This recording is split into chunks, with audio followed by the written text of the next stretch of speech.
All right, so we remove the old seat. We're going to use the existing bracket and pedestal for now. The reason for that, there's some adjustment in here for sliding back and forth and turning, and we want to keep all that working. New seat, pretty damn sweet.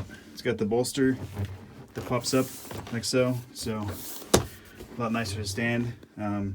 There's no holes in the bottom of it, so we gotta take the cushion off, and then we're gonna do some drilling to match the holes for this one. So the cushion just unsnaps. Those snaps on the front and the back, and a little piece of Velcro keep in place. So when you drill your holes, you're not gonna be drilling through your cushion, and you got a place to mount up.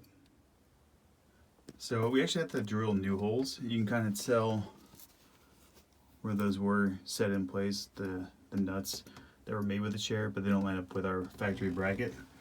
So just drill some new holes once you get it all squared up and lined away. And I put some new hardware on with some lock washers, so it won't be popping out for coming loose. All right, we got all the hardware in. The cushion is back on.